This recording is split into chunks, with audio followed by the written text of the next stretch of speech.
তারেক রহমানের স্বদেশ প্রত্যাবর্তনকে স্মরণীয় করতে ব্যাপক প্রস্তুতি। বিএনপিতে আনন্দের জোয়ার, রাজধানীর ৩০০ ফিটের সংবর্ধনা মঞ্চ তৈরির ব্যস্ততা, ৫০ লাখ মানুষ সমাগমের আশা। ভালো লাগতেছে, কিন্তু ভাষায় প্রকাশ করতে পারা যাবে না। 18টা বছর ধৈর্য ধরে আল্লাহ আমাকে বাঁচিয়ে রাখছে। নেতা কর্মীরা তো অনেক বেশি উৎসাহিত।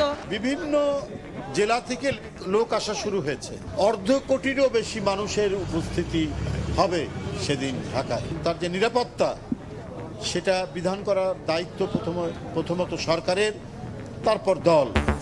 আইনি লড়াইয়ে জিতেই মামলা মুক্ত হয়ে ফিরছেন তারেক রহমান, নেননি নির্বাহী আদেশের সুযোগ। সরকারও তাকে অফার দিয়েছিল যে মামলাগুলো প্রত্যাহারের ব্যাপারে। তিনি চাইলেই পারতেন, কিন্তু তিনি আইনি প্রক্রিয়া প্রত্যেকটা মামলা থেকে তিনি বেকসুর খালাস হয়েছেন। দেখছিলেন প্রধান শিরোনাম। দুপুরের সময় সঙ্গে আছি আমি শবনব নিবিড়। এবার অন্যান্য শীর্ষ সংবাদ। জমিয়ত উলামাকে ৪টি আসন ছাড়ল বিএনপি। সমঝোতার পরও দলের কেউ স্বতন্ত্র প্রার্থী হলে ব্যবস্থার হুঁশিয়ারি। সরকারের অবহেলায় আইন শৃঙ্খলা পরিস্থিতি অবনতির অভিযোগ। ভালো ভোটের মাধ্যমে খারাপ নির্বাচনের অপবাদ ঘুচিয়ে দিতে চান সিইসি। দায়িত্ব পালনে কঠোর পদক্ষেপ গ্রহণে কমিশনের সমর্থন চাইলেন আইজিপি।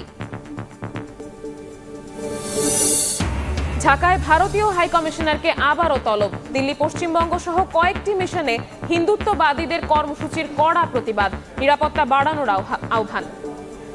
এবং 53টি ব্যাংক হিসাবে 8 বছরে লেনদেন 127 কোটি টাকা। ওসমান হত্যার আগে বিপুল অঙ্কের অর্থ জমা ও উত্তোলন শুটার ফয়সালের।